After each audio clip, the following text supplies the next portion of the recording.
Day 592 of No Coitus. I'm started to think women are intimidated by my fat butt. Yes, it is definitely your dummy thick dump truck is what they are scared of, and not the fact that you can't take no for an answer. Hello everybody, and welcome back to another video for the day. Going back into r/niceguys, and if you guys would love to be absolutely amazing, show your support, and see another video like this one in the near future, you know what to do. Hit that like button, leave a comment down below, and start up one of them wholesome internet discussions. And lastly, if you have not already, subscribe and turn on notifications. Alright, let's go. Hi, pretty eyes. Really beautiful. There was a time when giving a sincere compliment would at least get a thank you. Today, classless, ignorant gay men think it's better to ignore compliments, just adding to the hate and disrespect we've all sadly become accustomed to. You started off with hi, pretty eyes. That doesn't exactly scream natural 20 charisma roll. And seriously, what were you expecting her to do? Saying, oh hey, this person said hi to me, let me go over and suck them off. Like, I'm sorry dude, but a loaf of bread has more charisma than you. Short girls discriminate against short guys even more than tall girls do.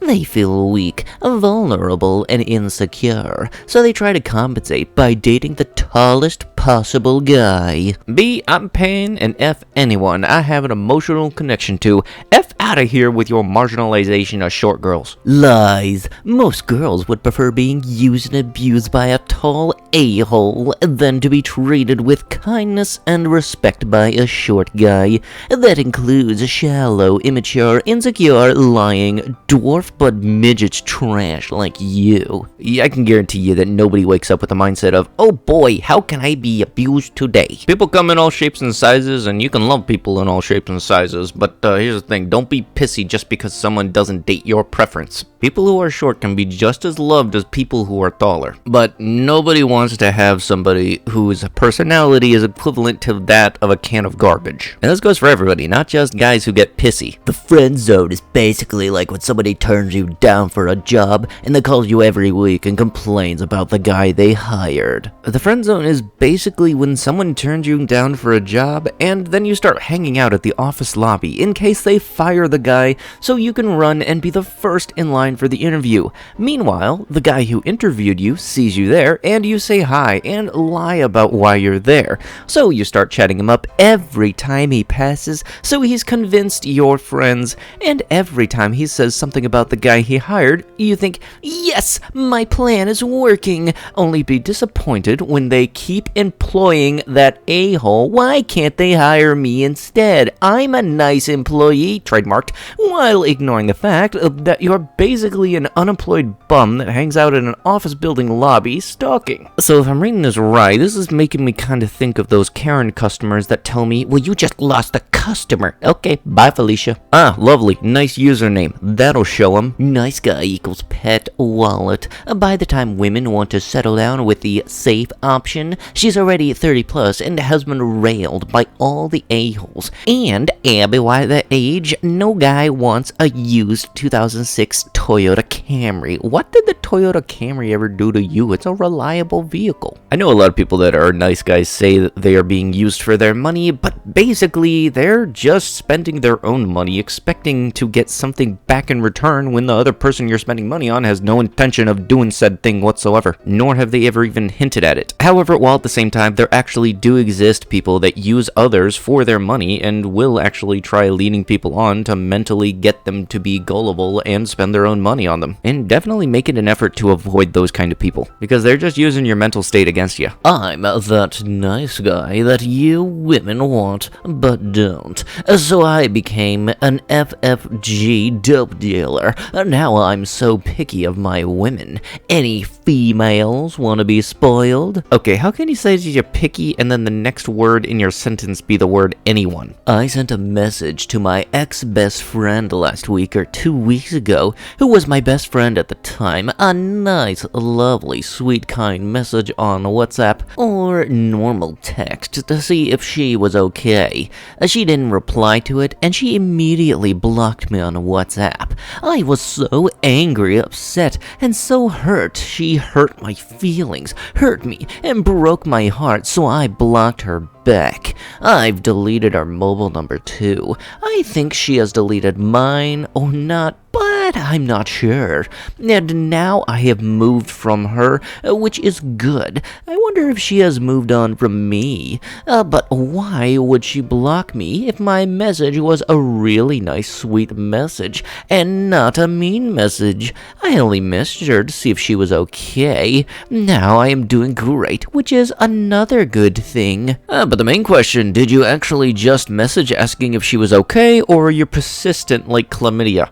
Hey, how you doing? How you doing? Nice badongas, you be. Yes, a true gentleman. That's the dumbest thing I've ever heard. It's one of the most primal parts of our DNA, and in any animal's DNA to find strong genes to reproduce with.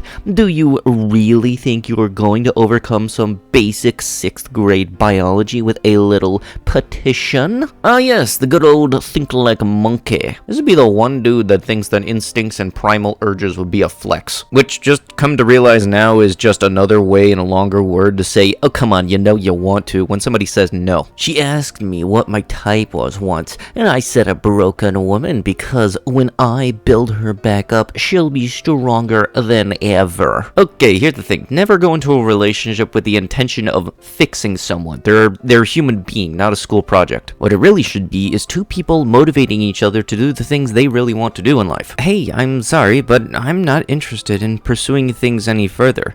You're a very respectful guy, but I just think we have different paths and ambitions. Best of luck to you, and thanks for dinner. Well, it's your loss then. Good luck finding a nice guy like me again if you're gonna be a slut. By the way, I was only interested in you for your cat anyway. Wow, you were very subtle at hiding that. How is me being respectful and honest to you making me a slut? I simply told you the truth. I did not ghost you, nor did I insult you.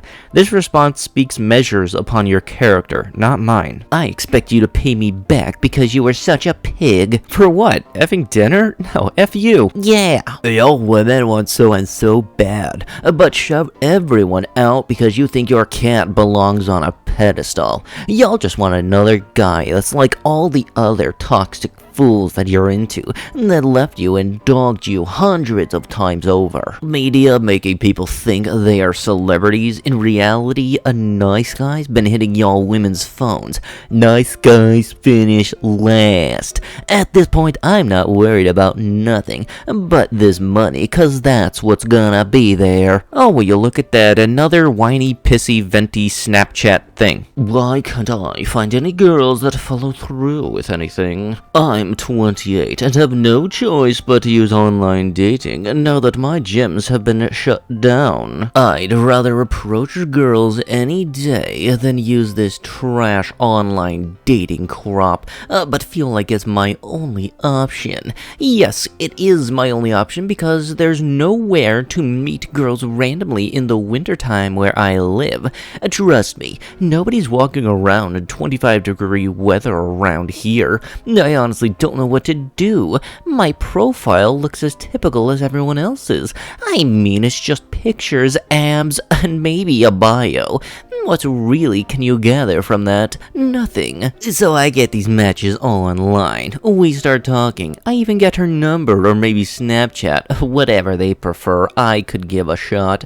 And now I'm getting good morning and good night texts, and even plans to hang out. The day we are supposed to hang out, I get ghosted. Over and over and over and over again. Now, when this first started like 2 years ago, sure, I thought it was me. Then I started writing down names and reasons, and I'm up to 30 women. 30 women have wasted my time. The frick, are you serious? No wonder these girls can't find a relationship. They ruin any potential chance they have. Also, a keynote here, girls from all ages have done this, ranging from 21 to 35. I was quite surprised when the 30-year-olds did it, but darn, why am I the only guy willing to give every girl a fair chance? It makes no sense. In my opinion, if you're going to waste people's time, don't even have a profile in the first place. I would continue to reflect on the possibility that it could be something you're doing. When you have 30 women, all different ages, who don't know each other, falling into the same kind of pattern, then you have to look at the one constant, and it's you. I'm not saying that to put you down, I'm just being real with you. If the pattern is emerging somewhere between setting the date and going on the date that you're getting ghosted, then that's a good place to start on what you might be doing wrong. Are you confirming plans way too many times that it comes off as insecure, which would be a red flag? Have you said something like, "'Cause this is when everyone ghosts me, so I hope you don't do that to me," 'cause that can be seen as manipulative, which is also a red flag. Are you planning too extravagant of a date, 'cause that can sometimes be seen as weird. A lot of men confuse date with prosties, and so women look out for it to be safe. Are you pushing for socks too fast? Are you pushing for something that's not in a public space, or insisting on going to her house / she to your house after the date? Has she put in boundaries to the date that you're not respecting? I'm not saying that you are doing these things. I'm just kinda getting your mind thinking on stuff that her perspective might be seen as weird, even if it's not by your intentions, road to heck and all that. It could also be the quality of girls you're picking. I don't know the app you're using, but some girls can just be flaky. I'm sure not every single one out of the 30 said you had it's your fault, but when you're getting more than a few duds here and there, and it's happening with every single attempt, then I have to imagine you are doing something wrong. Helps to have a second eye. Even ask a girlfriend. What's putting them off here? Just to be prepared that they will give you their best honest input and be open to their suggestions if they say, "Well, this comes off as," or "See how you are. Yeah, don't do that anymore." I appreciate the post, but trust me, it's not me. I always keep it super casual. I don't ask about the plans 100 times over to make sure. I just keep it straightforward and basically just follow up on the day or the day before. What confuses me the most is how great our conversations are before getting ghosted. It's not like shot was weird or too flirty or sexual. I get the sense we are on the same page from our conversations, which seems to me why these girls don't want to hang out. They just want attention or nothing in return, so why would they want to hang out when they can just text people for fun? Also, to add to this, my dates are super basic, like let's get coffee or let's take a walk when it's nice out. I don't push for anything. I just want to physically meet the girl and spend time with her. Just how a normal relationship begins. Like how every single one of my relationships start by hanging out. I ask for the most basic stuff and still get screwed. The girls as quality, if you base the quality of a person off a couple of pics and a bio, then sure, really hard to tell. Stop worrying about why people mistreat you. It doesn't matter. Instead, once you realize they're treating you badly, drop them like the trash they are and move on. It's just kinda sad, you know? I treat everyone with respect and give everyone a fair chance. And if I don't like someone, I let them down easy. I don't play games. I wasn't raised to be scared to tell people how I feel and what's on my mind. Why do I feel like the only one around that does that anymore? And with that, that is going to have to be it with the video. If you guys would love to be absolutely amazing, show your support, see another video like this one in the near future, be sure to hit that like button, leave a comment down below, start up one of them wholesome and random discussions, okay? And lastly, if you have not already, subscribe and turn on notifications. I'll be sure to see you guys in the next one. Thank you so much for watching, and bye-bye.